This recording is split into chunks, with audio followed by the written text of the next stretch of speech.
Welcome to Weekly Wins and Losses. My name is James Hepner, former real estate entrepreneur turned self-development hacker, coach, and fulfillment strategist.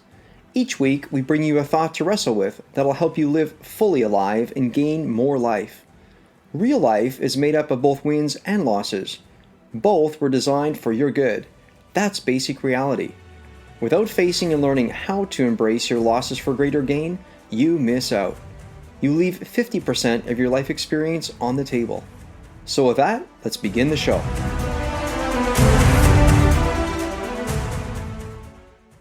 Welcome to podcast number 19. This is part 3 of exploring extreme obsessions.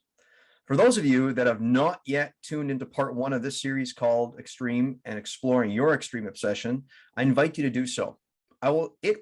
This podcast, number 17, it will set you up for a solid and grounded infrastructure within a few of my personal extreme obsessions and my journey with them. I'll let you in on how we develop a healthy, safe, and lively relationship with diving headfirst into that obsession. I'll show you through a few of my life experiences what it looks like to experience the edge, and at times even hanging slightly over the edge. I've chosen to open up about where I had to learn the hard way and what it looks like to go too far. The lessons I learned and how I adjusted to ensure that I stayed on the safe side of extreme.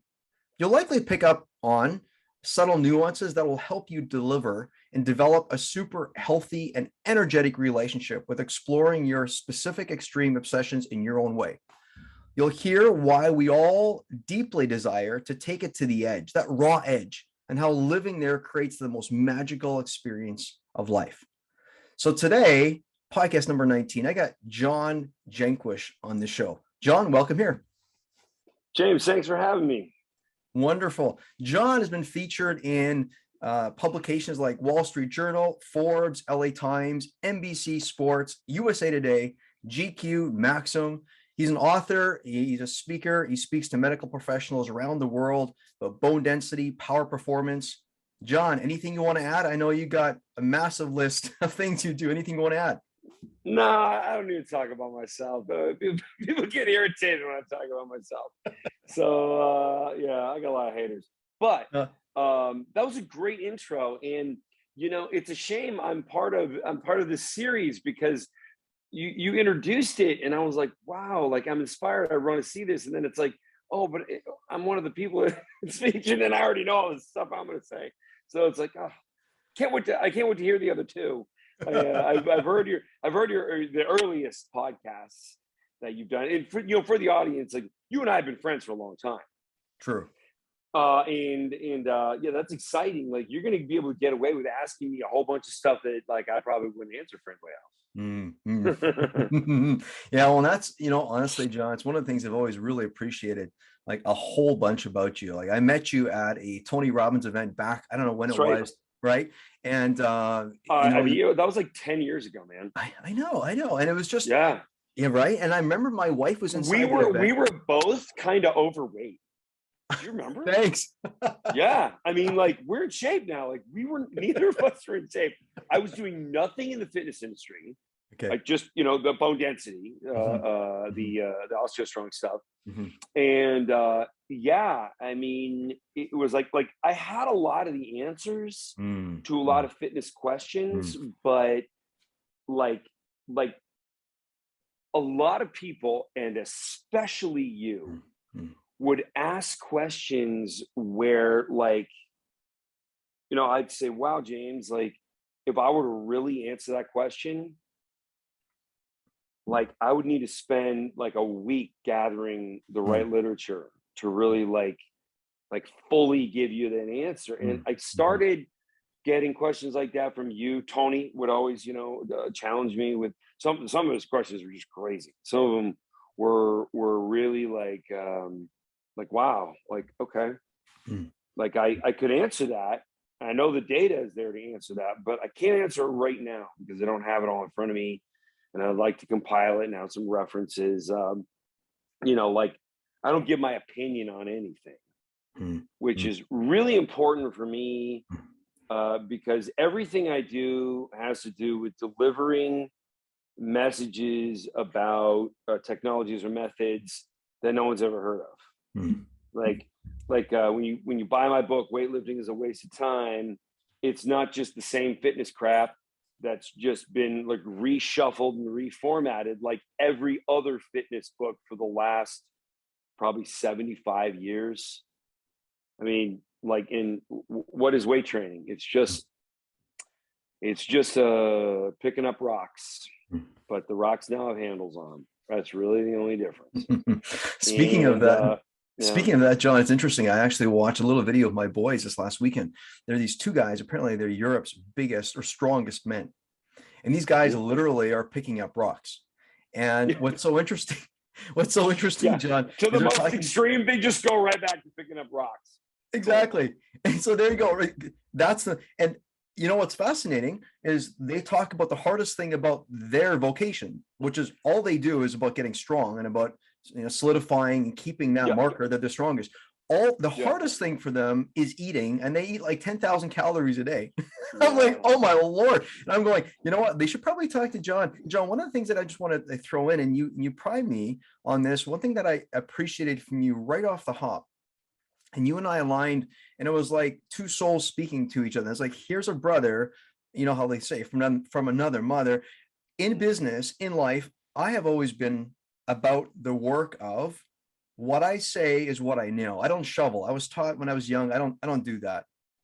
You know, I only give evidence for what I happen to have solid evidence for. And I speak on those things. And John, you know what? When I spoke with you, you were just right lasered in. And it's like, when I asked you these pointed questions, if you didn't know, you said, listen, I kind of think I know, but it would take a long time, but I don't have the resource here. And so why don't I get back to you on that? And that was honestly what sold me on the biodensity. I didn't have bone density issues, but you got me peaked just because your style. And it was like that calm contagion. You were just there in the moment. You weren't selling shit. You were just being. Go ahead.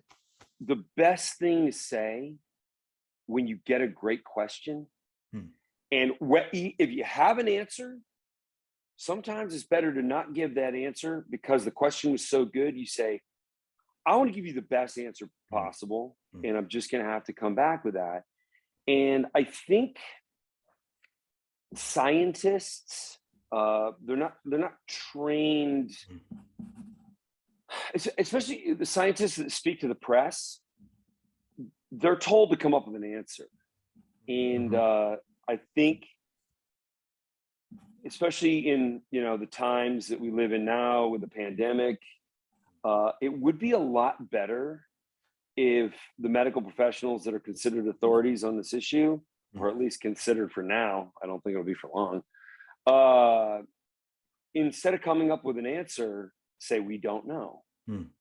Because, like we heard from the same guy, you don't need to worry about masks. Oh no, now you need masks. Oh, well, the research says masks don't do anything, but we're still going to have you wear a mask. It's just like, they ruin their credibility by doing that. And it would be better to say masks were first developed to keep surgeons from sneezing in open wounds and putting mucus in there.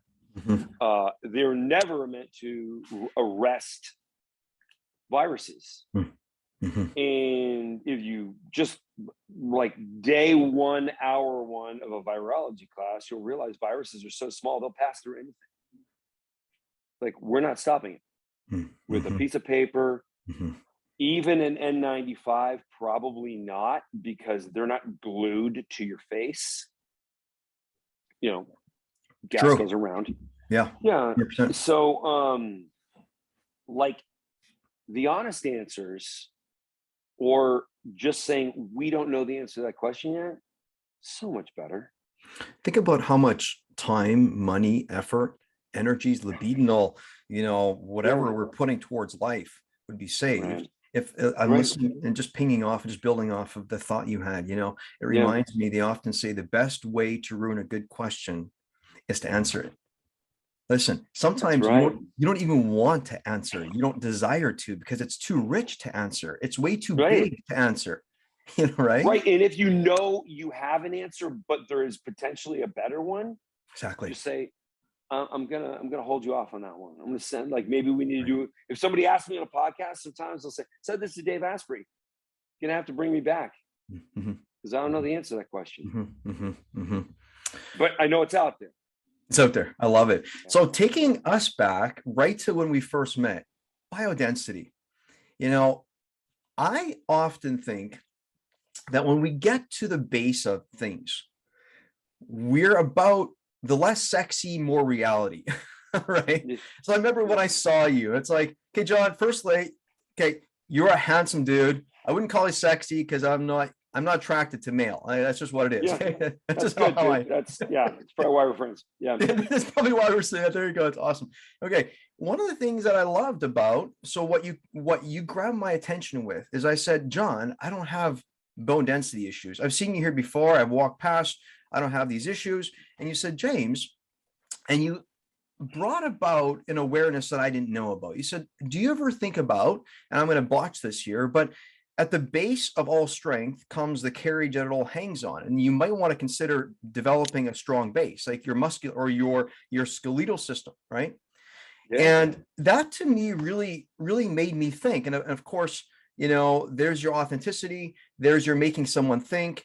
And I love curiosity. So just coming to the end and the answer of, that's boring as shit. Like, I just don't want this. You know what I mean? So you just had me debate, and I go, wait a minute, perhaps there is need for this here. And tying that into the whole picture, you know how they often say basing your sense of reality on your five senses is hardly a version of reality at all. Like, if you think about the iceberg, you're on this cruise, right? And you look and people are pointing, and there's the iceberg, it's the tip of, and it looks amazing. Right. 90% of it's under the water. Yeah, exactly. So here, when I think about that, when I think about the orgasmic participation of life, like when I see you show up, you know, you're an engineer, but what's really interesting is you're an engineer that's like, you know, vested. And not to say other engineers aren't, but you've got this real energetic draw, and this draw that really links to the reality, not to the fantasy of, right? And so when that happens, we move, when we go from fantasy to reality, we move from mere possibility to creating the probability that many times creates the inevitable response. So there you are, and you're saying, James, okay, this biodensity, if you really want to know the real honest truth, you got to start with the structure first, strengthen the bone. And when you do that, it sends a signal to your muscle saying it's now safe to add more power performance muscle. And so you're allowed to switch on more muscle, thereby stimulate more muscle with exercise. Exactly. Right. So thank you for that. I love that. And what's interesting is I, for many years, wanted to work out. I was raised on the farm. I was always throwing bales and like off balance stuff constantly. Right. And when I think about the whole play, when you brought me into the reality, it opened me up to a sustainable life. Like, if you ask me what I do, if people want to know what I do now when it comes to working, I think you and I are quite similar. Like, I do and it was biodensity back then, and now it's OsteoStrong, right? So the name slightly shifted. You went there. So I do my biodensity or OsteoStrong once a week. It takes me all of like 7 minutes. And then I do another modality that, and we'll talk about it in a bit, called X3. So collectively, I do about an hour workout a week. And it's sustainable. And I've lost 30 to 40 pounds of body fat, and I gained about 30 to 35 pounds of muscle mass. So my body composition, I feel way healthier. So here's the question for you. Where did this whole deal, so for you, where did this whole deal with wanting to be about the reality begin for you? Not the fantasy, not this bullshit, you know, you're sexier if you go sweat in the gym more and everybody looks at you, kind of meat shop that you're right. Where did this all begin? This reality all begin for you? Well, it began with treating my mother's osteoporosis. Yeah. I mean, probably, you know, they say necessity is the mother of all invention. Yeah. Now, you got a problem to solve, and, you know, it's revolves around the life of, you know, somebody you really care about. You're going to pay attention. You're going to try and drive that hard. So that was how I got started in life sciences.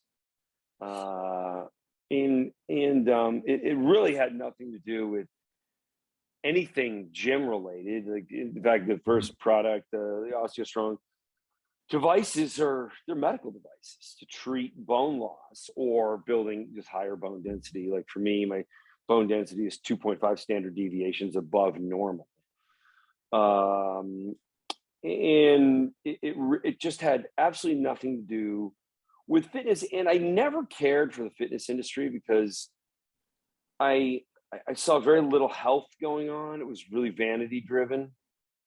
And, also like the abusers of performance enhancing drugs kind of dominate the conversation in fitness, unfortunately. And it's very vain. And I didn't see that as helpful or healthy. And so I just didn't pay much attention to it until looking at the data sets from the first trial we did in London. And that was, what year was that? That was 2015. And when that happened, I got a lot of questions from the hospital administrators and the doctors in the hospital we were doing it in. And they were like, well, like, we're putting huge weights through the human body. And they would ask, how does this compare with what people do in a gym? And I said, well, it's far higher, but because people are in their impact ready range of motion, so different positioning. But, and as a user, you put thousands of pounds through your body. And that's normal. That's even normal for some women. They might start with hundreds of pounds and then go to thousands of pounds. And looking at that and how the differences between the power output of the impact ready range of motion versus the weaker range of motion, there's a 7-fold difference. So there's a 7-fold difference from the bottom of a bench press to the top of a bench press. Why would you ever lift a weight? It doesn't make sense. And during that trial, I really had to do some like serious thinking. I was already busy with what I was doing with OsteoStrong. It wasn't like I needed something to do. But that's the problem. It's like, I think the people who are working hard and trying to innovate, they create so many opportunities for themselves, they can't even grab a hold of them all. Which is weird, because when I see people just don't know what to do with themselves, like, wow, like, I don't know what you're using your brain power for, but that's sad. Like, I have more opportunities than I could ever follow up on in 10 lifetimes. And they were all things that were created by me. They didn't fall in my lap.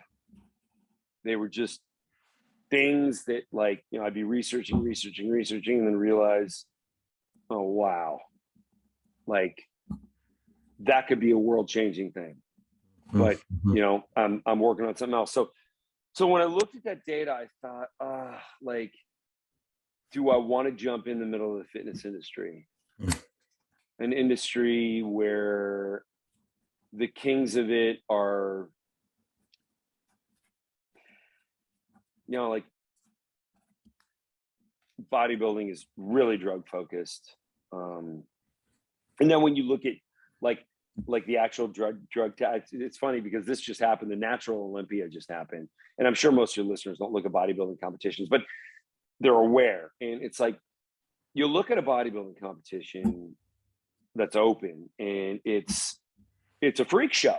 That's why people watch it. Like, people don't even look human. They look like maybe an action figure, maybe a walking pile of mashed potatoes, usually the latter. I mean, just sort of like weird. Like, how did a human get to look like that? Like, is that guy strong, or is he just lumpy, or what? It's like you stare because it's almost like when you see in like old black and white movies where people would go to the freak show at like the circus and look at the people who were deformed. I mean, that used to actually happen. that's kind of what bodybuilding is. And that's the draw to it. It's like, who can build the freakiest physique? They even use the word all the time. Like, no one can argue with me on this. And then when you look at natural bodybuilding, it's almost like embarrassing. Now, I mean the drug tested kind, because there are natural shows that are not tested, and it's just like, okay, it's just the same guys that were at the drug show. You know, like literally the same people. So you're like, yeah, okay, this isn't the thing. But the ones that are actually drug tested, and I hate to say this because, and now some of them do look phenomenal and are genetic exceptions, but like the other 99% of them, they look like strong people. You know, they're real fit. But watching them get all oiled up and stand on a stage in what wouldn't even be considered underwear, there's so little fabric there. It's like, I just like, wow, what am I looking at? Like, I don't want to watch this. It's just not interesting. And so I don't think the sport is going to live at all. Interesting. Drug-free or with the drug. And this is like the pulse of fitness right now. It's really led by that, and or maybe somewhere in the middle, like is where we'll end up. I think capping the weights will be good. Like, don't let these guys get to be 300 pounds, you know, especially when they're like 5'5" and 300 pounds and lean. The human heart can't even keep up with that, which is, by the way, so many of these guys have cardiac problems. It's not the drugs that are causing the cardiac problems. It's the amount of muscle that's causing the cardiac problems. Because the 300-pound fat guy, scar tissue, is, well, it's the 300-pound fat guy, the body fat that guy has, it's not vascular. The body fat does not have any work to do. But a 300-pound lean guy, he's got to pump blood to all that muscle. And the heart was never designed to do that. And so, like, a lot of these guys have like congestive heart failure, heart attacks. Yeah. But it's not the drugs. It's the actual size of the human being.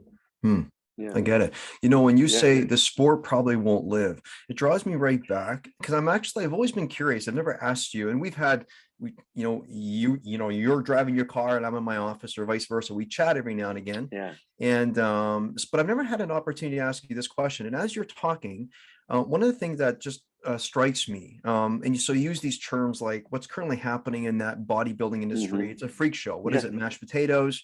What is this? I'm not sure. And then of course they're on the same natural show, like 2 minutes later, you're like, actually, this isn't actually even a thing. So tying this all together, what's interesting is there's human beings that choose to be about participating with fantasy, about projecting, about this creating of the freak show. But you, my friend, I don't know, what is it about you? So how maybe was it, and I don't know if I'm priming this question properly for you, but were you raised to look for something that was more reality-based constantly? Because like you say, what's interesting, when I think about star innovation, or whatever that looks like pure innovation, the way that actually happens is it isn't when somebody makes an iPhone that you copy the iPhone. That isn't innovation. That's A to B. Not innovation at all. That isn't innovation at all. But what's interesting is duplication. Exactly. So exploring your extreme obsession looks a little bit like, John, you got something unique in you. I got something unique in me. Our listeners, each one has something unique in them. And when you lean into your extreme obsession, and you don't say yes to everything and yes to the thing that you know would get you to the famous picture quickest, but you actually don't look at the quick fame at all. As a matter of fact, you look at it going, like you say, how can I help society? And it's like you come along and like you say, this whole industry is probably not going to live. And you're there, you've created kind of the baseline infrastructure to help along. There's a few other people probably doing what you're doing, but you've made a massive impact, like massive. So what do you think it is about your demeanor, your personality? Is it your upbringing? What is it in your psychology? What is it? I'll tell you, it's because it's a contrast. That's why you see it. You probably wouldn't have said what you just said if I stayed in bone density space. But as soon as moving to fitness, like most of what is out there, the information that's out there in fitness is incorrect. Some of it's nonsensical, some of it's outdated, some of it somebody just made up. some of it, like muscle confusion theory. You need to shock the muscle into growth by always changing up your workout. Total bullshit. Like, interesting theory though. Like, I think it was maybe Charles Glass that came up with it. He was very, very famous trainer. Like if anybody's like the creator of modern bodybuilding, it's that guy. And he did create something certainly interesting. So don't take anything away from him, but he was like a trial and error guy. So try something, worked. That was a new way to do it. But that's not science. Trial and error is a great start, but it's not science. And so because I know that if you come up with a scientific answer and you present evidence, especially if your evidence is overwhelming, or if there's no evidence to the contrary that's overwhelming, you can maybe show something new. You can prove a different way something can be done. And so when I was doing that bone density research and I realized I made an amazing fitness observation, and like I said, looking at the fitness industry, do I want to jump into this clown rodeo? Like, not really. But in fact, many people in the industry, when I showed the prototype of the X3, I'm like, oh, I have a new invention. I showed the first person I gave it to was Dave Asprey. So I flew to his house.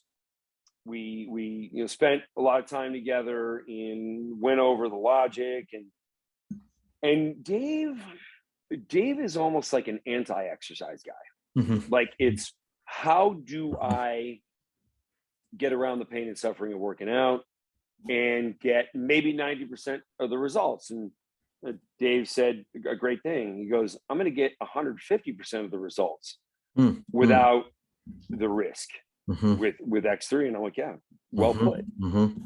So, like Dave was a really different creature in fitness. And I don't think he classified himself as part of fitness. And so what other industry leaders told me when I was like, I've got products. It's far superior to anything in fitness. I'd like to launch it. Does anybody, want to partner with me? So my thinking back then was that I already had a business with OsteoStrong. I don't know if I have time for another one. Turns out I did, but time is what we make of it. So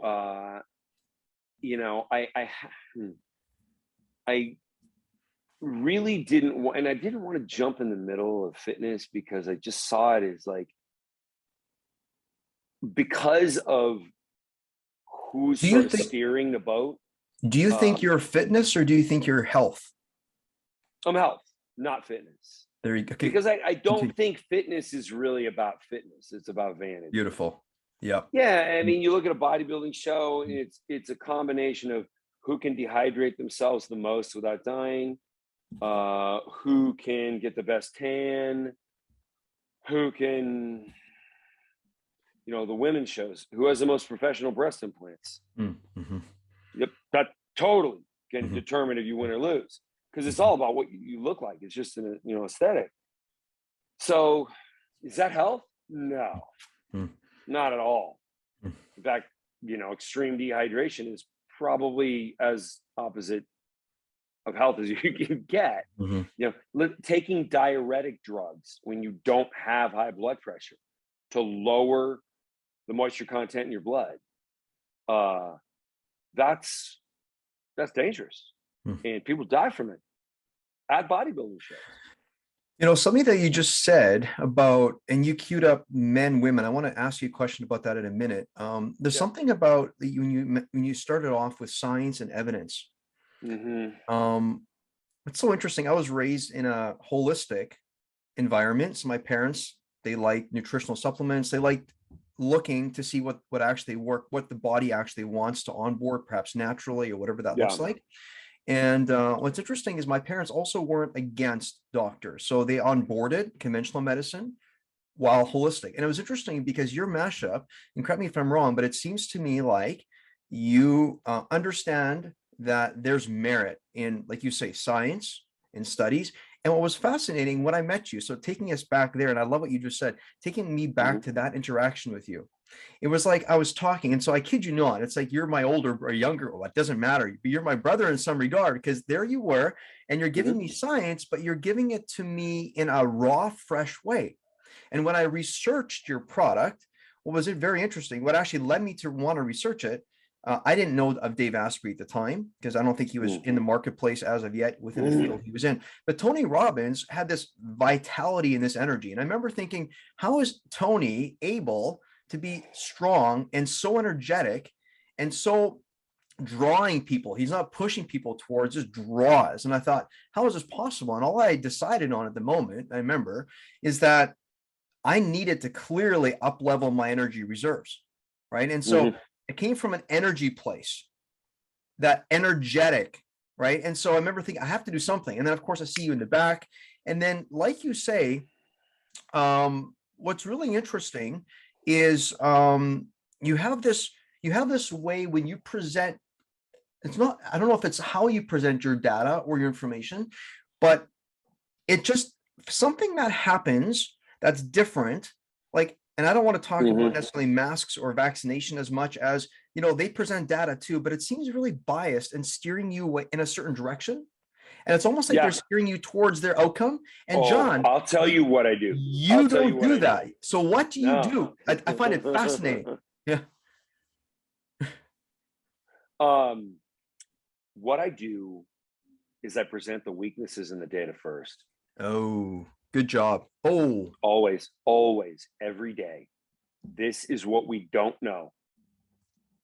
And then because when you say, and everybody should do this whenever they're trying to make any type of argument. It's like, here's what we don't know. And you start off with, here's what we don't know.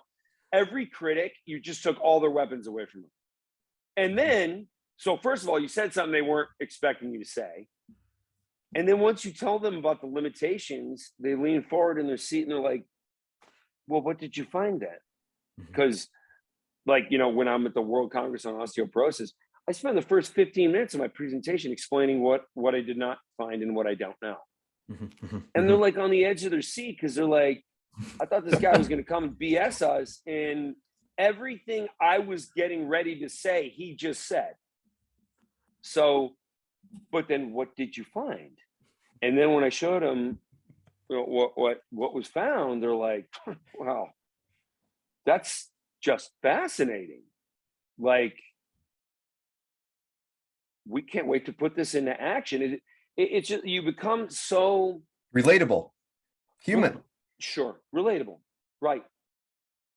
And also because you met them on a common ground, you almost speak to the skeptics first. And so if you're skeptical, they're like, well, this guy's presenting the data and he's addressing the skeptics first. So this guy obviously started off as a skeptic. I'm a scientist, of course. We're the biggest skeptics. So it always works well by talking about what you don't have. And then, but here's what we do have. This is so fascinating, John, because literally when I started my podcast, I've always been about this. And that is, instead of telling people how you're so good at something or giving them all your accolades, what you do is exact opposite. You talk to them about all the areas that you failed, whatever you do the opposite of. It's like coming out to a talk and you're in a conference center and they announce the speaker, right? And they give him all the accolades. The guy comes out or the lady comes out and they can't help but do the same for the next 15 minutes. And you're bored like crazy. And all you want to hear is the human become human, meaning tell me how you're human, because if you're human, I might be able to trust at least something you're saying. You know what I mean? So when I started my podcast, I remember thinking, and so it's funny, you should have come on perhaps podcast number 2, because podcast, what is it, 5, 6, 7, and 8 or something like that. I got Meg, Rowan, Harrison. I got them on the show to interview me, or I asked them questions, but they asked me back. And I wanted them to reveal in me Okay. Where I don't have it all together, because that's the Mm. relatability of it. So I love it, John. Just keep on flying. Beautiful. Yeah, yeah. Also, like perfect example. Somebody will be like, "What are your thoughts on red light therapy?" or something like Mhm. that, and I'm like, Sounds like "All a right, question I had for so you. you did ask me that question." But it's a great example question because I'll say I haven't been collecting data on it, but here's what I have. Here's some studies I have read. Now, there may be other studies, and I'm just not up to speed on those. Mhm. So here's what I read. Like somebody asked me about red light therapy, I'll talk about skin collagen and the replenishment of collagen, in your skin, mostly your face. Mm. Like nobody's really worried about wrinkles on their back or their ass. Mm. Maybe somebody is. I don't know. But it's like normally your face. So like people are like, should I get the full body red light therapy panel, or should I do this, or should I do that, or do I need to travel with one? Should I have one in every house I have? And I'll say, well, was not having enough collagen in your skin the biggest problem you have in Mhm. life? Mhm. Mhm. Mhm. Which is just like a really real thing to say. And they're like, yeah, I know. In fact, before I heard about this product, I'd never given it a thought. Right. So why don't we wait for more research to be Mm. published Mm. before, like Mm. Mhm. you got to look at like what the magnitude of change is going to be. Like when somebody starts using X3, Mm. if they eat the proper nutrition also, they're going to dramatically Mm. transform their body into a high performance machine. So how do you make sure that you can, I Yeah. love what you're saying, research. How do you make sure that um, while you're waiting for research, you don't waste a good thing? Meaning, You can't. so you just wait you wait for research 100% of the time. Here's the most annoying thing. When I Mm. know I'm working on a solution Mm. Mm. to a problem, Mm. but Mhm. it's not out yet, Mm. Mm. I have to tell somebody, sorry, like nothing has come out to address that. And I know I'm working on it. By the way, this happened to me this morning. So I like answered somebody's question on the forum, and it's like I am like so close to fixing that problem, but I can't say Mm. anything. Because if you have something that's going to solve their Good on you, problem that's John. coming out Good in on you. 6 months, Mhm. yeah, you don't want to get them excited, and what happens if there's a Mhm. setback? It takes me another year, Mhm. So then, yeah, just gotta wait. Wonderful. Yeah, Wonderful. John, I'm going to shift it slightly here. yeah, However, at the same time, this ties into reality, the reality principle versus fantasy. When it comes to men and women, it just seems like they're more naturally, they say they're more naturally able to learn and to be in touch with their bodies. We men tend to listen more to our minds, and we as men learn to ignore the bumps and bruises and lessons of the body and play through the pain, like that no pain, like no pain, no gain kind of thing, right? yeah, yeah. Women Men are need to stop doing that. right, exactly. So women, they have arguably some advantage here, all right? Their menstruation, childbirth have shown that life can be painful, and they have to be in contact with with inside of themselves place. In that way, women have come to know that this mystery and this power of the body, it's there.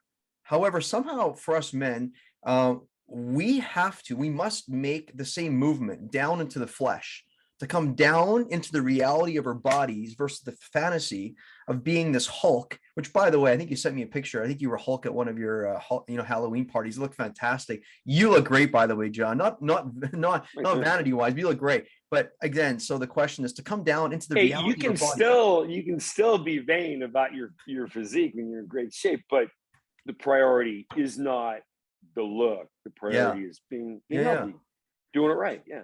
So, John, what are your thoughts on this? Like, men, we must come down, we must travel down, we must make the journey with pain, but not get lost in that we have to sustain massive pain in order for us to think we're doing anything beneficial or, have the gain that we want. Like, what are your thoughts on this? So a lot of what we call aging is lifestyle changes based on cumulative joint damage.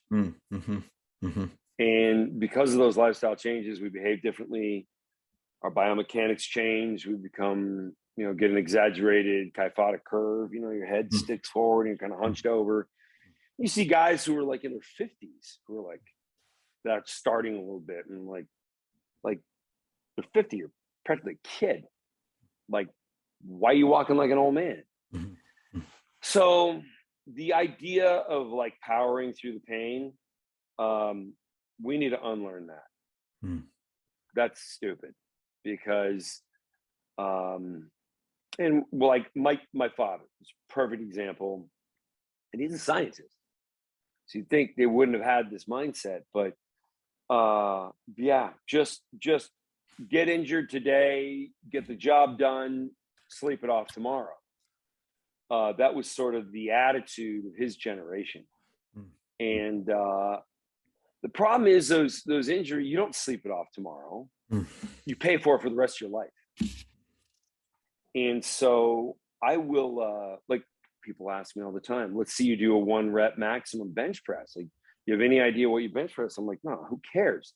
Also, 1 rep maximums are for idiots. That's a really bad idea. Now, if you're a power lifter, that's what you do. That doesn't mean you're an idiot. It means that's your sport. But you got to be real careful and know that that is kind of a recipe for disaster. Very dangerous. And I don't see the reward in that at all. I mean, unless maybe you're going to like break the world record or something like that. But it's, I just don't, I don't see it. I don't see the smart. I went to a couple years ago.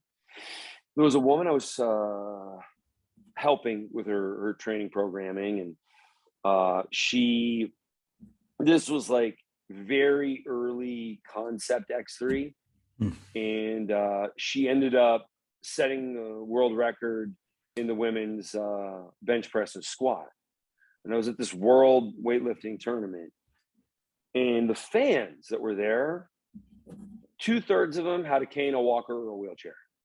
2/3. And so obviously they were not the competitors, they were the audience. And so I asked some of them, guessing you're a retired lifter. Yeah, I did this and this and this. I went to these meets.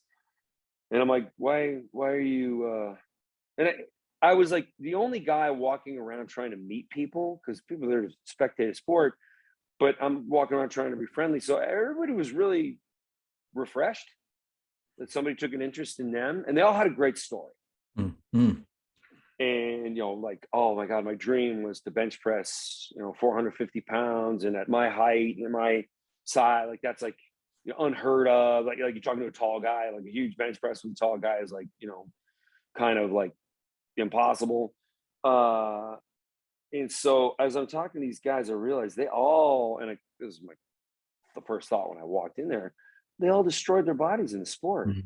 And they all live with chronic pain. And this is a while ago. So this was like at the height of like OxyContin. And pretty much everybody I talked to had Oxy in their pocket.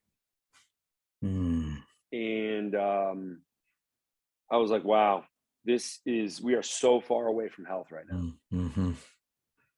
And health and competition don't go hand in hand. When you compete, you got the best outcome. Nobody, they don't rearrange who won the gold medal 50 years later because the other guys, died early of heart attacks because they weren't healthy. Like, you get the medal at the end of the race. So to a sprinter, it's just getting to the end of the race. That's all that matters. They drop dead 15 minutes later. They don't really care. They just want to win. So, yeah. And so like, it was a great learning lesson for me. And it really shaped like a thought in the back of my head where if I were to ever enter into this, and I did have a thesis statement that I was getting to after talking to Dave and after talking to these guys in the industry. And I said, I have a scientific product, it's superior. And the people in the industry were like, oh, you can't talk science to the fitness industry. Hmm. Fans of the Wow. fitness industry, universally, every single company I talk to said, Wow. fitness fans are the lowest common denominator. The dumbest people on earth are all about bodybuilding fitness. And I was like, well, okay. So you got a lot of trolls, or, like what? I kind of rolled my eyes at that. I'm like, yeah, I'm sure. Like, you want to talk to smart people, talk to golfers and scuba divers. Those are expensive sports. So you're probably not going to come across a lot of stupid people. The barrier to entry in weightlifting is like $9 a month to get like a Planet Fitness membership. So pretty much nothing. Yeah. In fact, homeless people have gym memberships. That's their shower. So yeah, I realized very quickly that they were all telling me the truth. Within 2 days, it was like I could not believe the people I was coming in contact with after we started running ads to the fitness market. They couldn't understand anything scientific. I would even use the word studies, and they'd be like, stop trying to like bullshit us. It's like, but there's a study.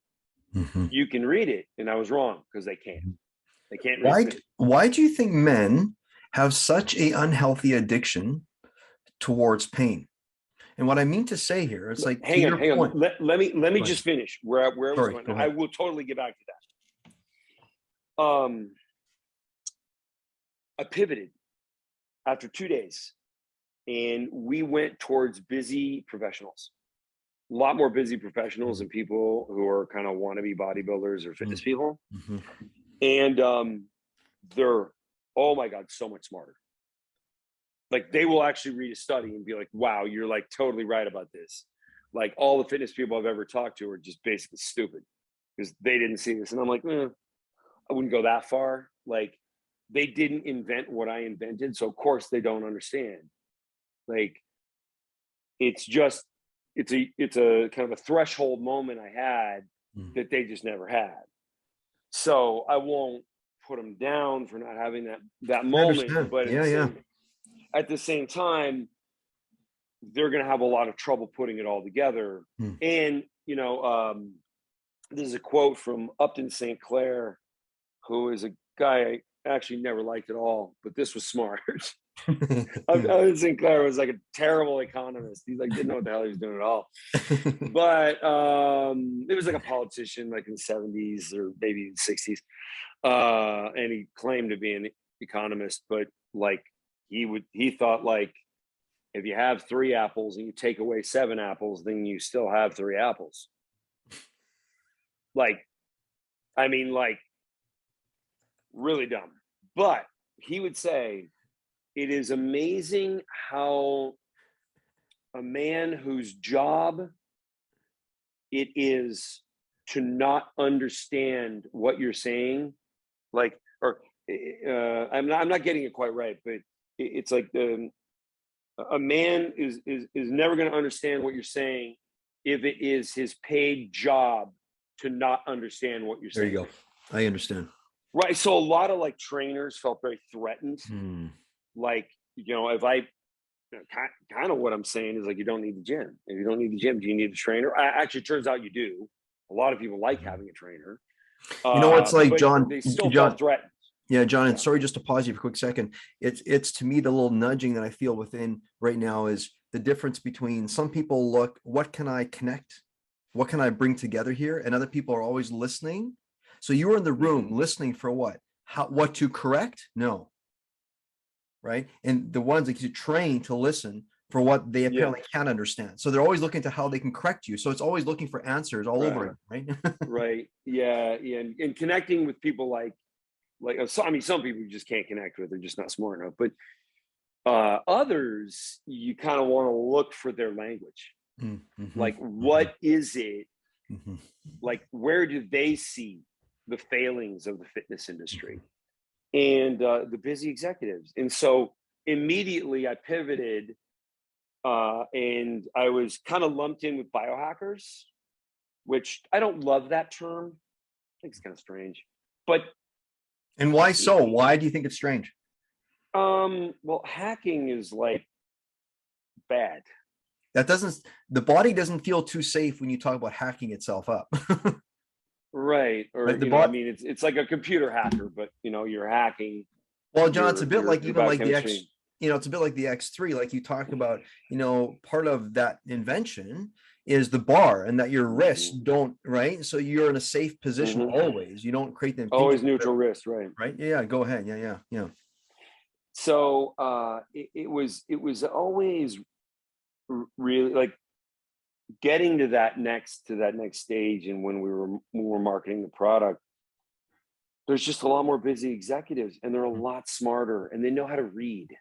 Like, here's another thing: the fitness industry, most fitness material is on Instagram and on YouTube, pictures and videos. Why? Because the audience doesn't know how to read. Wow. And I'm not kidding. We actually have a lot of people in the Western world who are borderline illiterate, like they got to sound out the words or whatever. They're really not good at reading. And so these are the people I needed to get away from. They might have needed to see a visual to get them going, to your point on this vanity having, right? Who knows? Right. But I understand. And like every day somebody's like, well, we're never really going to know if your product works if the guy who's currently Mr. Olympia isn't using it. And I thought, like, wow, like genetic exception, whoever's up there is like, does not have the genetics of the person who's talking shit on the internet. Otherwise that person wouldn't be talking shit on the internet. Also, incredible amount of performance enhancing drugs. So why would you compare yourself to a genetic anomaly who's using performance enhancing drugs when you're just, a guy with, say, a regular guy's job, and you just like working out? Like, maybe you should look for more people who did not do well with the standard recommendation. And I will say, like, it's like the guys over 30 listen a lot easier than the guys who are in their 20s, because guys in their 20s, they think if they do what they read in the fitness magazine, that they'll look just like the pro bodybuilder. And guess what? Years later, they might have put on 1 or 2 pounds of muscle, but they basically look exactly the same. Or they start bulking up, which is just another word for getting fat. True. They just start eating insane amount of calories because somebody told them that's what you need to do to build muscle, and that is not true at all. In fact, you can be at a perpetual calorie deficit. I get trolled for saying this, but I can back it up. I can back it up with research. You can be at a caloric deficit. As long as you're at a protein surplus with quality proteins and essential amino acids. The essentials have to be there. You can gain muscle and lose fat until you have no more fat to lose. Before I forget, before the show ends later on, mention your protein product. I absolutely love it. It's called Fortigen, by the way, folks. Yeah, you're drinking it right now. I'm drinking it. It's amazing. 50 grams of protein and like 4 calories. It's amazing. And it's like lemonade. You can see right through it. It's not some thick, like it's not going to give you gas issues or intestinal pain. 100%. So John, you started off this last part of this piece of the discussion by saying, okay, so here's the thing. Even your dad paying for the pain for the rest of his life. We end up destroying ourselves. Yet we apparently all want the medal at some point in time. And I think, like you said best, we want it at the end of the race. So we know that the medal goes to the one. Like when we hear this self-talk, it's actually less fitness, more health, because health will take you there. Fitness, you're going to become like a monster, eat 10,000 calories, you're going to die early, your heart's going to give way. So John, maybe, perhaps, who knows, right? Well, it depends on what goes in the formula that you decide is the one you're going to, like nobody's going to be 300 pounds muscular if they're naturally trained. 100%. 100%. Right. So what I mean, is the problem, is it the drugs that's killing people? No, it's the muscular size that's killing people, but they wouldn't have it if it weren't for the drugs. So there you go. I get it. So it's Right. like, you know, have this or have that. So the question Sure. is this: what would a man's relationship look like with pain? What would it look like if it was healthy? Because let's be honest, women, they're either forced to or drawn to through menstruation, through giving baby birth, if women choose to do this. So there's varieties of human. One human says, I don't want to give the baby. I'm going to be angry. I'm going to force this thing out. I hate this thing, or I hate whatever, but they're going to have a lot of libidinal energy that isn't so healthy towards it. And guess what? You're probably not going to, you know, these people don't have a healthy relationship with pain either. So it isn't like women are just predispositioned to have healthy relationship with pain because they bleed. It's not how it works. I'm looking at it going, the variety of women that have chosen to lean into building a healthy relationship with pain naturally. So just being drawn into it, embracing it, perhaps, I don't know what it is, but they've just been brought into it and they embrace it and it's part of their life journey. Just from your perspective, what would a man's relationship with pain look like if it were healthy? You would train to pain thresholds and know to stop. That's when you stop. Yeah. I mean, I have put on, since developing X3 and after turning 40 years old, I have put on 60 pounds of muscle. Beautiful. I just called you beautiful, by the way. Just thanks, man. Awkward. Sorry. No, that's not how you going, beautiful. Hey, you're a specimen. How's that sound? There you go. That's yeah. I mean, but you know, don't go any further. That can get weird. Yeah. I mean, you want to, like, pain is your body's way of saying stop. But when you lift weights, you get the pain.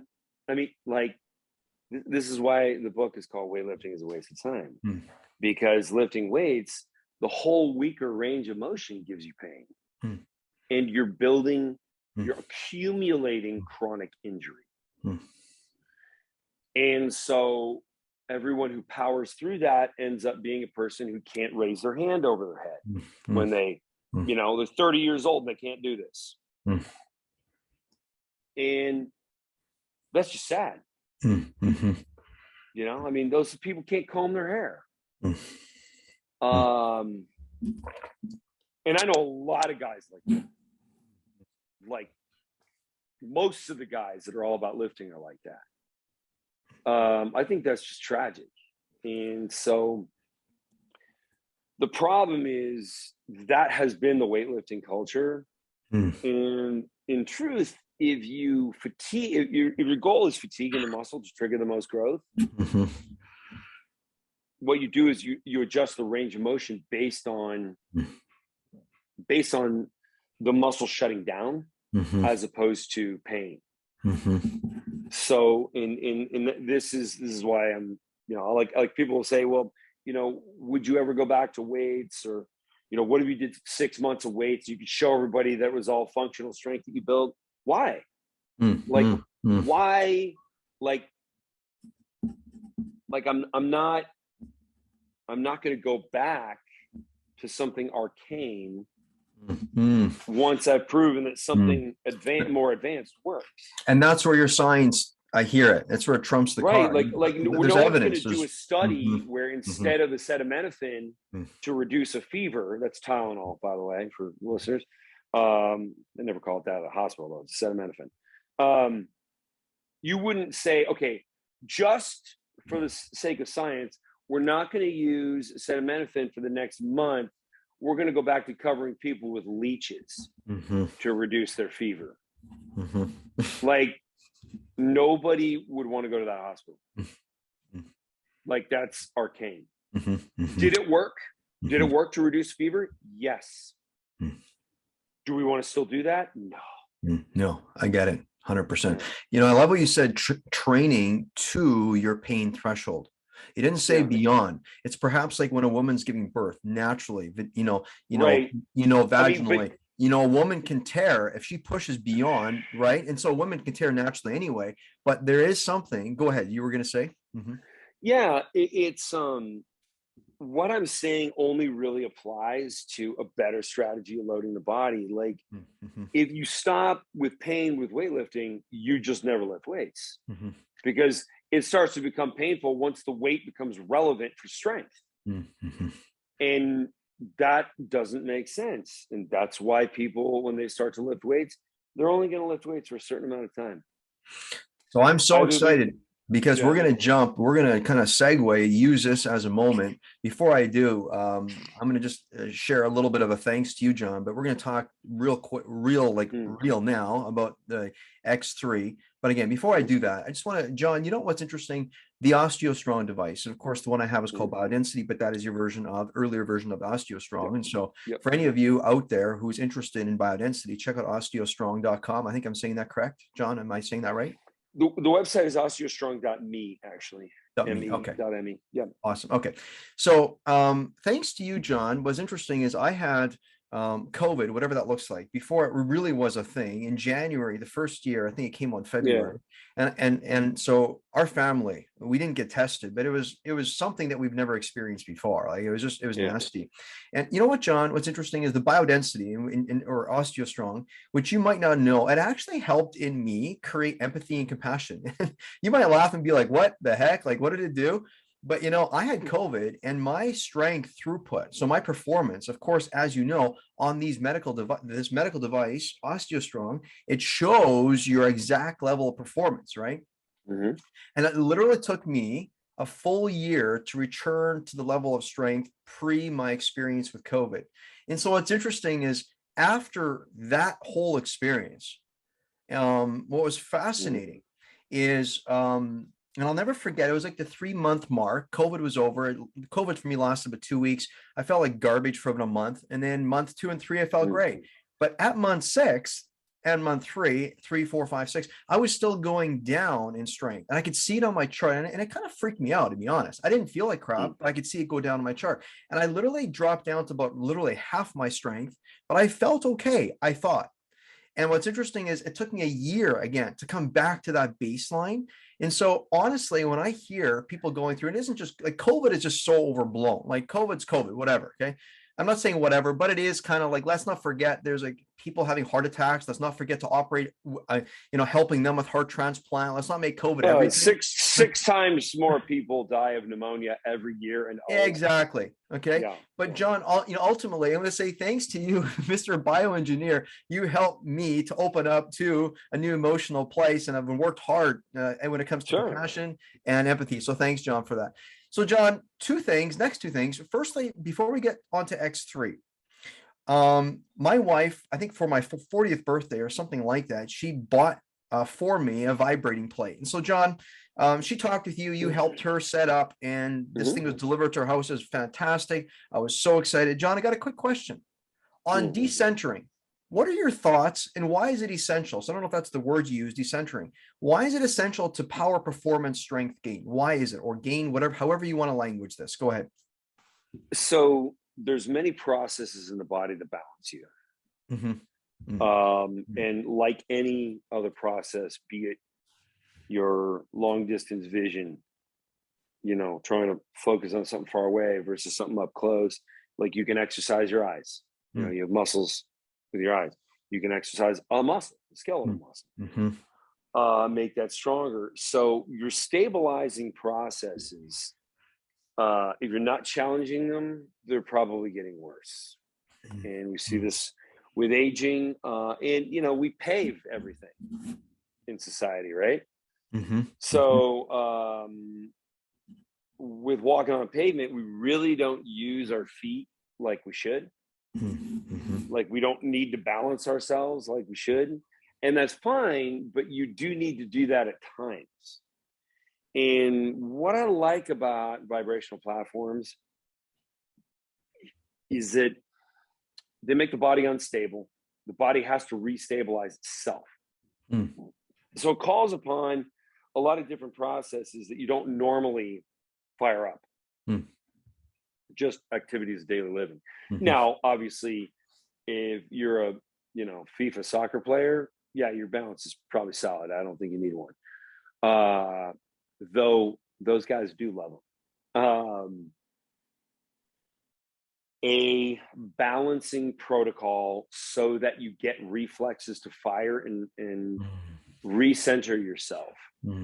That's an amazing stimulus, and there's really no other piece of gym or health equipment, medical equipment like it. And so now, but here's the problem. So remember, I like just entering with the limitations. Whole body vibration, really the only thing that people are looking for that it does is upregulates growth hormone. So it can make you look younger, it can rejuvenate your skin.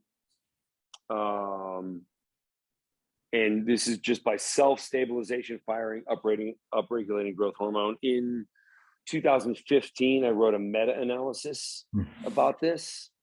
Yeah, if somebody just searches Jaquish Alkire 2016, they'll find that paper. Only meta-analysis I'm ever going to do. I hated writing that thing. That was so hard. So for those of you who are listening who don't know, a meta-analysis is when it's a study that takes all other studies on a subject into consideration and uses statistics to weight each study. Wow. Because some are more powerful than others. Some were in short term, some had a small sample size, some had a large sample size, some had a bias. And so you disqualified them and you explain why you disqualified them. So people know your methods. And so when they go to review and judge what the value of the study is, you covered every little detail. It's very high in value. And that's why meta-analyses are considered the highest form of medical evidence. So what I looked at was pre and post growth hormone. And what stabilization firing does is it gives you a lot of growth hormone. Your body creates more growth hormone. Unheard of amounts by comparison to some of the other activities. So this keeps us lean, keeps us stronger. Growth hormone, contrary to popular belief, is not anabolic. It is anti-catabolic. There's a difference. That's big. Yeah, but also it assists in lipolysis. So the loss of body fat. It can accelerate your body fat loss. If you're not in a caloric deficit or fasting, you're not losing any body fat, by the way. I don't care what the hell kind of assistance you have. A lot of people think that it's a way that they can eat a crappy diet and still be like lean and great looking. And sorry, it's never going to work that way. So that's about the only thing vibration does that gives people something they're looking for. Now, so what you're saying is it doesn't guarantee that your bones will get twice as strengthy. I know. Anyway, go ahead. Yeah. And the people who sell vibration platforms, they would spectacularly lie in the claims about what whole body vibration does. And it's a shame because there's so many studies that show that bone density. They used to say, and they played a game with math, or because of the acceleration of the plate, you're actually at 6 times gravity. Total BS.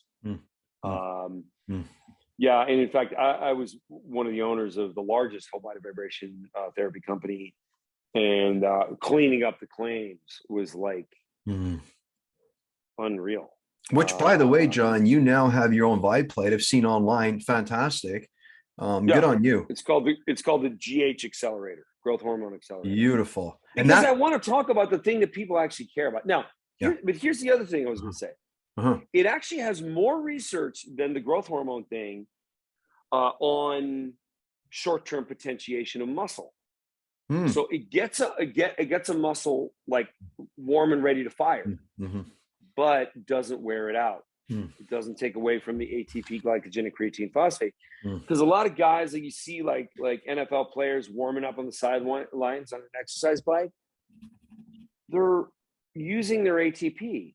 They're burning their energy to do that. You don't need to do that. You can warm up without exhausting yourself. Now, that's a very specific application. And most people who are not ready to go on the court and do something amazing and play against world-class players are not really thinking about what's the perfect warm-up, what's the perfect activation for this extreme athletic endeavor I'm going to do next. And so that's just not interesting to people. So even though I'm very well versed on that library of literature, I'm not really ever presenting it because, unless I'm talking to a pro athlete, nobody cares. It's fascinating. It's almost a little bit like people have a neuro association that links, if I don't burn energy, meaning if I don't feel a drop in energy, then perhaps it does nothing. Right? So yeah, well, I get people all the time who are like, they'll here's like an example troll comment. There'd be an advertisement for my book, Weightlifting is a Waste of Time. And somebody will make a comment like, I would always get a better workout from weights. Now, number one, guy's a dumbass because he hasn't done what I'm talking about. And he's claiming to make a comparison. So, definition of a fool. The other thing is, and this is how I answer it, is your objective when you work out to, quote, get a good workout, or is it to grow muscle? Because there's a massive difference. There's people who I watched going in and out of a particular gym. There's a really high-end gym near where I grew up. Well, later, not really grew up, but later. It was in Napa Valley. I spent a lot of time in the Napa Valley. I watched people going in and out of this gym for 10 years. And they would always tell me about the great workout. Never put on an ounce of muscle, never lost an ounce of body fat. They looked very average the day I met them. 10 years later, they didn't look any different. But I'd always hear they had a great workout. A great workout that made no difference. That's the formula. Yeah, that's amazing. It's like, hey, there's foolish people who think calories, are what they need to grow muscle. So they go and eat a large pizza and they're like, oh yeah, I'm ready to grow. And of course I'll say, yeah, you're ready to grow your fat ass. Like you're not going to grow any muscle from eating a pizza. So the worst thing out there. Vibrating play. I love it when you say pizza vibrating. People, pizza is not a very high vibratory food. Jumping onto a vibe plate is going to get a whole bunch of things moving, lymph, all types. But like you say, it's like it helps you to get your body warm, ready to fire without expending and blowing your ATP. So it's a bit like, so let's jump straight into X3. And again, when I purchased X3, you just mentioned to me that you had something coming out, and I don't know if I was number 30 or number 3000. It makes me no difference. I had one of your earlier models anyway, and I've since got some upgrades, different bands, different things, and I love. And so this is, I think. This is your current tech, and you may have other things because you're an innovator, John. You're like meeting society at the base note, foundational, metric, and you're like, listen, this is what I think could make a difference, and this is what I think could help shift, and where we as humans need to actually go now, right? And so when I start my X3, and so I'm just going to layer it in. When I start my X3, I stand on my my Vibe plate, and then I do my X3 movements on this plate. So John, help people understand what is X3, and also help us understand this thing. NBA basketball teams, apparently there's one team that I know in specific uses only the X3. If I'm getting that right, or not quite, let me know, right? Yeah. Talk to me here, Miami John. Heat. Yeah, Miami Heat. Talk to me here, because this is pretty drastic. That makes quite the statement. If you don't mind, unpack for us X3. I'm excited. I know what it's done for me. I've been using it for 3 years. Amazing. Go ahead. The objective of X3 is after the clinical trial of Osteostrong happened, and I had gone back and documented like what people do when they lift. And when they lift, they pick a weight they can handle in their weakest range. They have to, by definition. So that's where the most stimulus is happening, when they're firing the least amount of muscle and causing the greatest amount of injury. So I knew that didn't make sense, but what I needed was a weight that would change to match or come close to matching the capacity of output. And so I had to talk to some latex manufacturers because no bands that existed were strong enough to do what I was talking about. And then, like, the bands by themselves are, in fact, any band by itself is worthless as a workout tool, because you go throw a band around your back and do a push-up. This is happening with your wrist. So you're twisting your wrist, or if you step on the band to do like a deadlift, you're twisting your ankles. It takes 7 pounds of lateral force to break an ankle. And if you're trying to do a deadlift by standing on a band, that's lateral force. My deadlift with X3 is over 600 pounds for high repetitions. We're talking 20 plus repetitions. So, like, you need something where you're not just standing on a band or hanging on a band. The bands by themselves are worthless. So you need something to keep the wrist neutral, which is an Olympic bar. That's actually one of the only smart things I've ever seen in fitness, is a bar that can rotate, like the weights can rotate, but the bar, it stays solid in your hand because there's bearings to allow for the rotation. And if you're starting, from a deadlift, the angle at which you grab the bar isn't going to be the same at the bottom and at the top. But if the bar can roll and it doesn't compromise your grip, it doesn't matter. So I developed an Olympic style bar that could hang on to the very heavy latex banding. Then a second ground to stand on, which we call the ground plate. And that is to protect the ankles, so the banding can move freely underneath. Now, when we look at the exercise application, what we want is a pretty dramatic difference from weak to strong range. So as we go to fatigue with the diminishing range, so this is very important. When you go to fatigue, you do the full range repetitions until you can't anymore. And then you just start to go as far as you can. So each rep gets shorter as you go to fatigue. And the last rep might only be an inch with a very low amount of weight, but you fatigue the entire muscle and all of the ranges of motion. So certain muscles have different, areas of the tissue fire. It doesn't matter with X3 because everything fires and goes to fatigue in accordance with its capacity in its position in space. So it's a much deeper level of fatigue with higher weight, and the amount of weight that you're using is completely related to what the activity of your testosterone receptors are. So this is why people in their 30s and 40s have higher testosterone. Normally, they have higher testosterone, but they're getting weaker. It's because they're not lifting as heavy because of the joint complications they've been accumulating. But with X3, that's irrelevant. And here's something even more crazy. This is really going to blow your mind. What is the difference between the NFL player and the regular guy who wanted to be an NFL player but just couldn't gain any muscle? Now, there are people who have just taken a blind, unscientific, ridiculous guess, which is typically what people do, and say, well, the NFL player has more testosterone. False.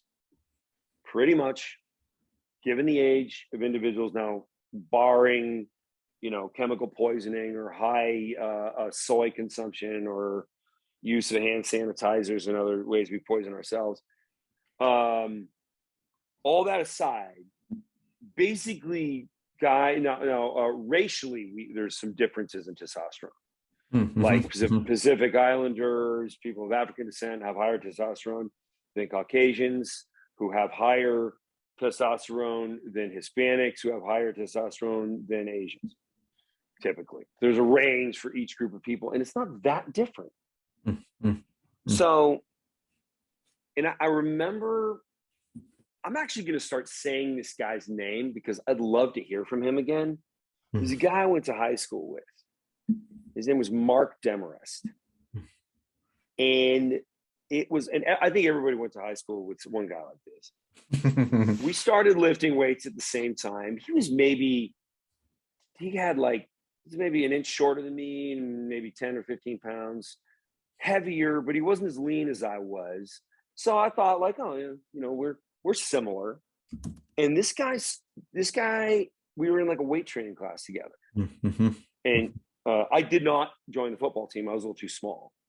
He was on the football team. The guy absolutely like put on, I don't know, 40 pounds of muscle in like one, like one academic year. Maybe it was even more than that. Like you couldn't even recognize him. He put on muscle so easily. And I'm working out with this guy. We're both going to the same kind of fatigue. This guy's growing, and I'm just not. And I'm like, what are you doing, man? Like, are you, you know, like, and I'm asking, are you taking anything that you're not supposed to be taking? And he's like, no, I wouldn't even know who to ask for that. Like, we were like 16. So I'm like, well, what are you doing? And he's like, honestly, like when I'm not at school, I smoke cigarettes. You know, I knew that wasn't it. But he's like, that's probably the only thing that I'm doing that you're not doing. He probably wouldn't want me to say that. I probably shouldn't have used his real name. But the guy was, and I mean, like, just like unbelievable athleticism out of this guy. Just like unreal. And then we became even closer friends. We were like, we were on the founding year of the swim team. So we started the swim team at school, and he and I were swimming the same strokes. And it was really interesting. You cannot power your way through the water. You really have to have a good stroke. Interesting. And it was funny because he was so much stronger than me. And like I had been a swimmer since I was 6 years old. And but it was just, we kind of bonded over that. He was like, I thought I'd just push harder. And I'd go faster. I'm like, no. It's like trying to drive a bulldozer in the ocean. It's not gonna work that way. There's your whole efficiency play again, right, John? There's your whole right. Go ahead. I love it. So it started early. Just keep going. Yeah. Mark was like the prototype of my problem. Well, he was the one who didn't have my problem, but he defined my problem for me. Because I was like, why is there a guy who can just do what our coach said to do, and this guy just grows, like out of control growth, or seemingly. And like, I mean, hardly anything happened to me. And I mean, that was like my story with weightlifting. It just didn't really work well. It worked. I mean, it worked sort of, but like when I would have my shirt off at the beach, somebody'd be like, "Oh, you work out." But when I was wearing a shirt, nobody would have ever asked me if I worked out. Whereas now I get stopped in like grocery stores and kids are like, are you in the NFL? Or like, can I get your autograph? Or like, where have I seen you before? Like, you're like a famous guy, you know, and they're like looking at my arms. And so that feels great, by the way. But it was, and so I researched it, and I found the difference. I found what is different about the people who put on muscle easily and the people who don't. And it's not hormonal. It is where your tendons connect. Wow. So brilliant. I read that in your book. It's I think it's at the end of the book. It's at the end of the book. Yeah. So my pectoral muscle, it starts, this is the origin on the sternum, and then its insertion is really at the beginning of the bicep right here, underneath the bicep. So it's grabbing a hold of the humerus bone and it's moving the humerus bone toward the body. So this is the contracted position of the pectoral, and this is the stretched position of the pectoral. So moving the humerus bone towards the midline of the body is really the job of the pectoral. Now, if instead of it being attached at the top of the humerus bone, what happens, and there are people who have this mutation, and these are the ones who go into the NFL. And Mark could have gone into the NFL. He didn't. I think he joined the Marines.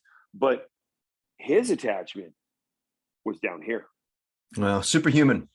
Something. At the end of the bone. And I've never seen an MRI, but there's many trainers that mentioned Mike Tyson has this. has this Mhm. genetic difference, Mhm. so that he has full access to his pectoral power just a few inches away from his face. Watch the guy fight. He ducks inside. Mhm. He actually gets his torso parallel with the ground, runs at the guy, and then pops up right in his face. Nobody can land a punch on him, but he can deliver an uppercut just a few inches away from his face with almost full power and knock him out. Nobody else can do it. So it's a genetic thing. So once understanding this, I thought, okay, that makes perfect sense. And I love it. also shows why, why is it that 6.6% of American males use anabolic steroids or have used? Yet are 6.6% of people walking around looking like bodybuilders? No. Right. Maybe 1 out of 6,000 or maybe 1 out of 60,000. Like, it's very rare to have that photograph worthy physique. So are steroids the answer? No. They might be part of the solution for a certain group of athletes, but it's the tendon insertion points that are really going to make the difference. Now, you obviously can't change those. Like, that's just a genetic thing. You're born that way. But when you train with variable resistance, it doesn't matter. Brilliant. Now Brilliant. we're all the same. So I can get just as much muscle growth Brilliant. as the NFL player who's genetically gifted, even though I am not. Brilliant. Yep. Brilliant. I have a nephew who's is an aspiring NHL goalie, and so I sent him. I think I heard at first. I read that in Dave Asprey, or I read it in your book, and then I heard it on the Dave Asprey show where you unpacked it. And so I thought that was absolutely brilliant, because let's be honest, this 18-year-old kid, fantastic. His name is Malachi. Shout out to Malachi Klassen, fantastic guy. And so of course, I don't know where his tendons are attached, but we all want to know, what would it look like to ride the edge, right? And slightly hang off the edge. And so what would it look like to us not be like, they have an advantage and we don't? It's like, listen, that learned helplessness, we can get rid of all that crap and just be like, and so again, that desire for you to link into the reality principle, and just get beneath it instead of, and so you have a questioning mind. You're always questioning. You can see what's going on. It isn't desiring to get to the end of it necessarily, but it's going actually, and you're just nicely, and I don't think you're plugging holes. Like, your fingers don't have to stay attached to all the holes. But what's happening is you're nicely giving the world a new platform to engage within, John. So I think it's just an amazing, when I hear you talk, anybody that wants to be challenged, honestly, they should be reading your book, listening to your podcast. Mostly they'll have a real experience with your devices. So I want to ask you in a bit how they can have a real experience with that. But before we do, John, I got 2 questions for you, and I hope you're okay with this. But these are 2 questions that are like kind of humanity based, and their humanity is just, how you said, you're not all about just saying, I got it all figured out, right? So are you okay if I ask you 2, questions that go down the line? Okay, anything. right. You can ask me anything. Okay. So there's always 2 sides to an individual. And the individual, like you and I right now, like, we're well dressed. At least I tried. Okay. I got my hair done. You got your hair done, whatever hair is there. Right? But there's always 2 sides. So we're presenting a side of not just we got it all figured out, but we're actually presenting the struggles that we choose to engage in and participate with. And that's our extreme obsession to be there. Right. And so instead of all the accolades, John, just real quick, where do you struggle? Like, honestly, where do you struggle?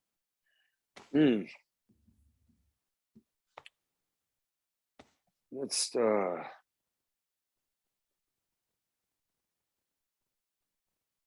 okay. Yeah, I do know the answer to that question. Sometimes when I'm between projects, I kind of wake up and don't know what I'm doing that day. And I feel a little like, I kind of walk into the office, sit down, and I'm like I had this after the book was finished. No, not really after the book was finished, because then there was like 6 months of promotion of the book. And I was on like one podcast after another, one news show after another. And it was good. And then it was like, that was done. And I was like, okay, what's next? And I laughed to myself because I didn't get frustrated. I was just kind of like, what's my next thing? Now, we have a research and development team, and they're working on some things that I got the ball rolling on a while ago, and those things are going well. And so, yeah, I can reinsert myself in some of those things and see how they're doing and maybe move them along a little faster. But it's not having a purpose is a much, it's an empty day. And so I definitely my just off frame this way is my fiance, and oh, nice. She's sitting right here. She's a little shy though. I won't show her. And so like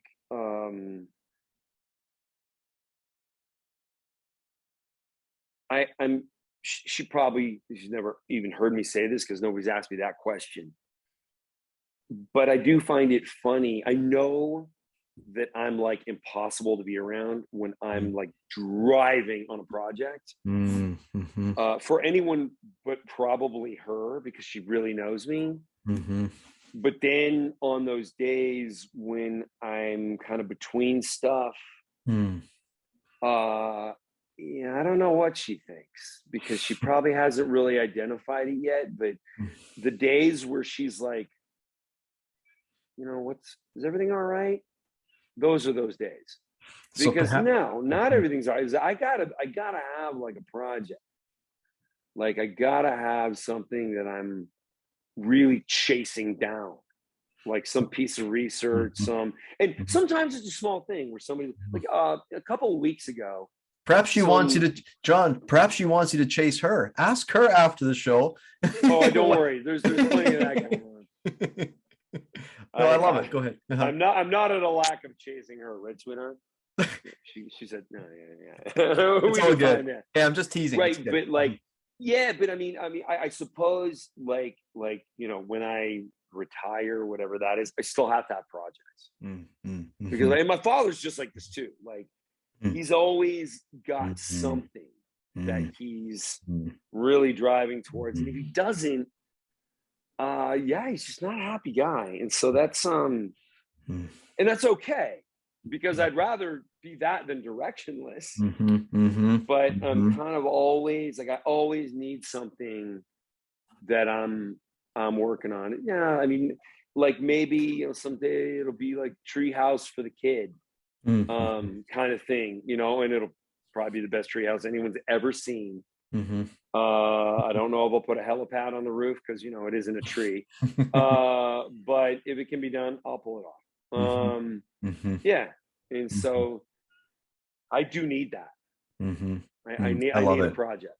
I love it. Thanks for your honesty. I love that. It's when you see you need a project, and it's also, it doesn't manifest in beautiful ways necessarily. Like sometimes I'm just like, what did I get up for today? Just kind of like looking around, like you and I are similar. And again, I don't want to. Like, we're very different, but we are similar to some degree. Like, I'm not here leeching onto your program and vice versa. We're not doing this for each other. Like, this is not called helpful, right? But I'll just say it this way, right? Sometimes at least for me, I do everything to feel the electrifying tension. I do everything. I want to be in that space all the time. It's like somebody once asked, I think I watched a video a little while ago, Elon Musk, they asked him what it's like to be inside of his brain or in his head or his heart. And he goes, it feels like there's a constant explosion. So we all want to be part of an electrifying, tension-rich world. And some of the things that I have realized, and I want to know your perspective on this. I have discovered that when I slow down, that doesn't mean that I'm not in that electrifying tension. And for me, my daily routine involves slowing everything down once or twice. Why? Because I've realized that for me, health is not a journey to be solved. It's something to be enjoyed. It's not a problem to be fixed or a mystery to be solved, right? And so what I do is, John, I go for a walk, or I study a good book, or I enter a great conversation like this with you, and I get to listen to all of your wisdom, and it's a fun play. And I slow it all down so that I can be more fully here, right? And so sometimes when I feel like this inner conflict happen, what ends up happening is I say, how can I return to an electrifying, tension-rich world? And sometimes that movement needs to take different cadence. And for me, it just slow down. And so I think, I don't know what you think of this, but I think we should never neglect our bodies and rely only on our soul or spirit. Our soul and spirit speak to us through our body until they finally operate as one. So what do you do to slow it all down? Or what do you do? I don't know if it's slowed down, but what do you do so that you can best optimize the experience of enjoying it all, like the electrifying tension of it all? What do you do? Do you have a certain ritual? Do you do something like that? Yeah. Usually when I'm endlessly thinking about something, I start writing, because once it's on paper, it doesn't have to occupy my mind. Wow. So I can park it there. Wow. And then I make myself be not allowed to think about it, because that's wasteful. It's like, it's on the paper, and then I'll write like, I need to find a study that says something like this, or maybe says the opposite, because maybe I'm going in the wrong direction. And then so like I'll basically write myself a statement, and then write myself a couple questions about that statement, like I was a critic. Like, here's a statement, and here's how I would punch holes in that statement. Brilliant. Now let's answer those 3 questions. Yeah. And if I can answer those 3 questions and they all reconcile with the statement, wow, then that's a strong statement. Brilliant. If they don't reconcile with that statement, brilliant, then maybe I just, that's not the right direction to go, or, come up with a different way of explaining or something. Brilliant. When you think about when you write it down, and we're getting towards the end of the show here, when you write it down, you're able to experience your obsessions, extreme obsession, by capturing, and then that consciousness flood enters the paper, and then you can go on and you can meander in your mind. So it doesn't sound like what you're saying that you have a specific ritual, like go for a walk or do this. And what you're saying is, I find a way to dump what I have into a safe container, and then I curate it down to like a 1 or 2 or 3 great quality questions, which has your brain meander about it while you sleep, and you can percolate on it, right? And that's what it sounds like to me. I like it. I love it. Here's another thing I do when I make these kind of like drawings. I only write in acronyms. Like, there's really no recognizable words. Wow. And I do that so anybody looking at it will be like, what is this crap? It doesn't make any sense to anyone but me. Because I just, it's a note to myself. Only I should be able to read it, right? But John, here's the problem. I have a friend. Better than any password, because you're like, this is just gibberish. I have a friend. Their son, they just moved, cleaned up his apartment. He just decided one day he's not living in this fancy place, and he was out in Mexico. He just says, listen, clean up the place here in Vancouver, and you can just sell this stuff, whatever. They found a book that he had published, and they never knew about it. Okay. So here's the thing, John. If their son had written and published a book and they didn't know, and they have a close relationship. The son's high functioning autistic, but I mean, you can argue that is like, I have a high functioning autistic boy. That's very innovative, right? So John, that's hilarious. Great. So John, also, like, that guy has no ego. That's a really cool dude. I'd like to meet that guy. Totally. And his book, what was it called again? Something like, his book was called Success is a Lie, or Fulfillment's a Lie, It's All Success, or something. It was bizarre. I forget the name of it, but it's hilarious. So you might want to reconsider, if you're talking about building a little playroom for like Sarah or Johnny, and then have a helipad, you might want to leave some writings in case you go early, my friend, because you have a desire to like paddle shift and like drive fast in your Lambo. So I'm not quite sure about this. You might want to make sure you leave an inheritance or like something there anyway. So sure. Well, I do that typically until I file a patent. Oh, okay. Yeah, that's a pre-patent move. So you are completely you have everything order. Like it's so, I love it. Mhm. It's just so nice. Okay. So John, question, and this kind of ties it all together. What is OsteoStrong? Your Vibe Plate, the X3, your Fortigen protein, all of what you've created that's currently available in the market. What does it all have in common? And these are just popcorn. I got 3 or 4 more questions, popcorn style. Don't need to be like super lengthy. Just what comes to mind? What do they all have in common? It is the highest level of performance. These are the different roads you need to take to the highest level of performance. And they're accessible to all people. That's really important to me. It's like if an elderly female can't use it, then there's something wrong with it. Then it's not a good solution. Yeah. Oh, it's interesting. You know, I'm always drawn to people that are about connection. And that last part got me. Accessible to all.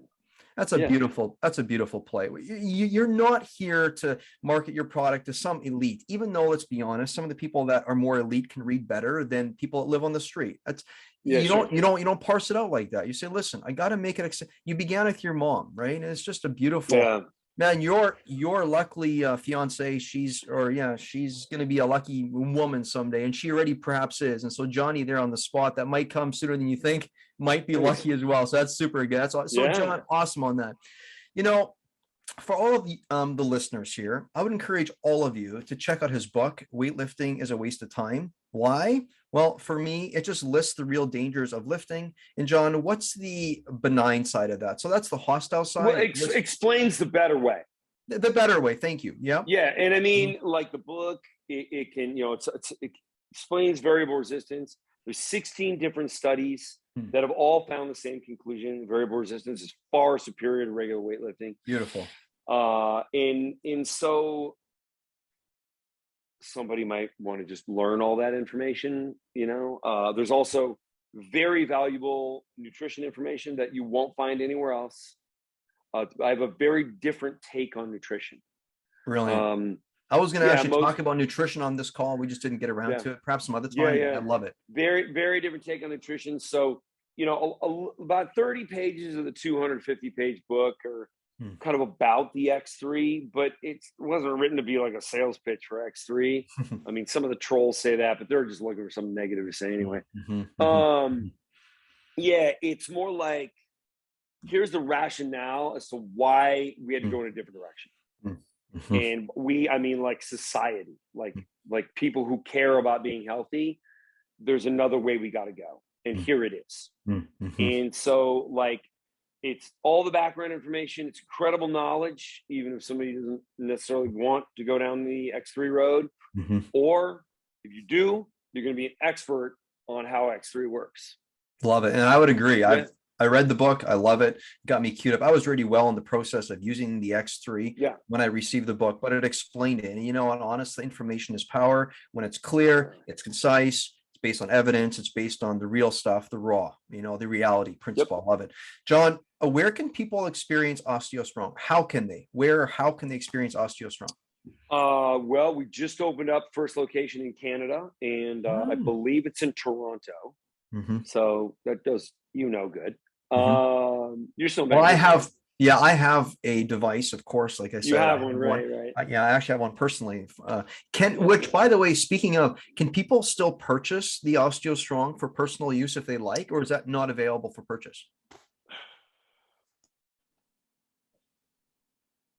I think that answer may have changed, but last I checked, Okay. Yeah, you can still buy it for your home. I mean, Tony Robbins has a whole set in each one of his homes.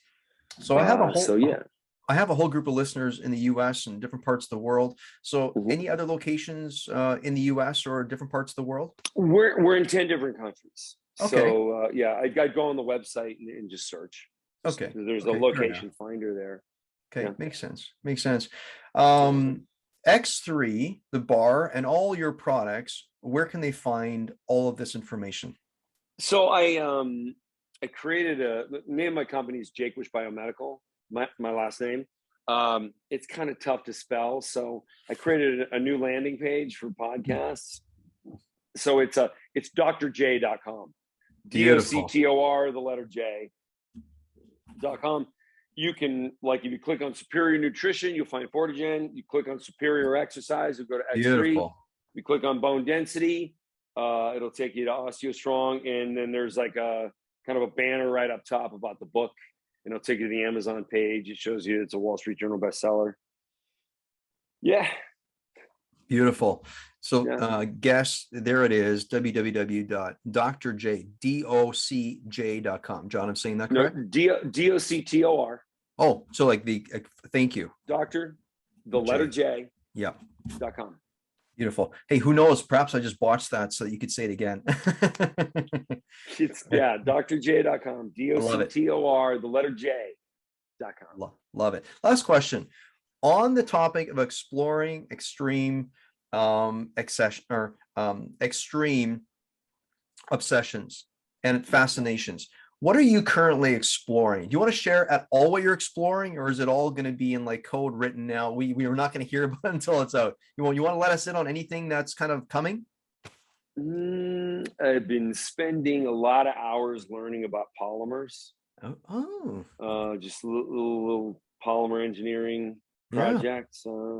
Okay. You know, I think there's some materials out there that could make people a lot healthier if leveraged correctly. So that's one thing I'm working on. There's another thing. The biggest thing I'm working on, like, I can't. I know nothing. Yeah, John, you're ever the curious cat. You always like to leave, and that's fantastic. I love it. So speaking of leverage, I just came up with the last, I know I already said last question, but one more for the listeners. Could you stack rank the three modalities? So if we just take, for example, your OsteoStrong, we take your X3, and we take your Vibe plate. If you were a stack rank, which one would you say people should could engage? That's a great question. That's a great question, because so some of the people who love the GH accelerator, the vibration product we have, they're like, why don't you push it more? And my answer is because it really gives you an additional like 5% benefit on what you're getting from X3, which is less than half the price of the growth hormone accelerator. So, like, if you're not on a budget, like, well, first of all, X3 is an absolute life changer for most people. Now, if you're elderly and you have compromised bone, OsteoStrong is going to be the most important thing. Yeah, love it. Yeah, so it really depends on the person. Demographic specific. My mother uses X3. She has no idea that she is ridiculously strong. I can see her in the garden carrying 100-pound bags of soil. 50-pound bags of soil in each hand. Wow. Yeah, and I mean, she's like in her mid-80s. Wow, intense. Right, but she doesn't, because it's great because there's no like she doesn't know how much force is there. She's just using sort of like the dark gray band for her deadlift, and it's like crazy, like how much force that is. But she just does it because that's the one that's challenging for her. So it's kind of beautiful. But that's not, building muscle is not my mom's biggest issue, or at least it wasn't. Like, she needed to treat her bone density. So in the beginning, it was OsteoStrong. Now that she has the bone density of a 30-year-old, now she's a little more focused on her muscular strength and maybe getting quality protein. At least she gets quality protein when I'm home, because she knows I'm watching her. Because I tell her I'm watching her, and that kind of thing. When I'm not there, I'm sure there's a few more pastries and a few less steaks, but whatever. So it just depends on the person. But the GH accelerator is an accessory to X3. So X3 is going to be the most important for most people, unless they're at a bone density compromised position, and then it'll be OsteoStrong, and then X3 will be number 2. So there you go, folks. You can find all of Dr. Jaquish. And I always say, I try to say with an N, Jaquish, and it's spelled, I think. But there's no N in it. I know, that's the weird thing. And I've often looked and I'm like, I wonder if I'm like not being kind to this human by like, when he talks to me, he says Jaquish, but it's, I'm like, hey, but there's no N. No, I don't. I actually do. There's no N. I don't say the N. People, I don't know. Yeah, there you go. You and like 10,000 other people do that, so I am not bothered at all. It's Jaquish. It's like Jake hyphen wish is the right way to say it. But a lot of people want to put that in there. I don't know. Yeah, I don't know where that came from. You know, a witch and you would be the last two things that I correlate. But hey, if you want to go there, no. Anyway, speaking of. You're going to want to go to like www.drj. Don't type in witch Dr. J. Type in www.drj.com. And you're going to find all his information. You're going to stay up to date on what he's doing in relation to polymers, different things. So stay in tune there. So Dr. J, thank you for coming on. You have blessed my soul, my spirit. And I love talking with you. You're a vibing human that, yeah, you just flow. Thanks, brother. And I love it so much. So again, you can find him there. And of course, for any of you out there who are looking for any type of alignment with a personal coach or group coaching, or just having a discussion, what that could look like to make some personal growth. If you're looking for someone like that, would I like to be your person? Sure. Am I concerned if I am or not? Not really. I'm just wanting you to take the time and care to lean into aligning with someone with a modality of sorts that can just draw you deeper into the story and the narration of life. So if you need me, contact me at coach@jameshepner.com. So send me an email, coach@jameshepner.com, JAMESHEPPNER.com. And we'll see you then. Take care. My sincere hope is that you've gleaned a few nuggets for yourself and a few pieces of interest that help you move forward in your unique journey. So again, I thank you for joining me here. This is James Hepner clocking out. Until next time, peace out, rock up.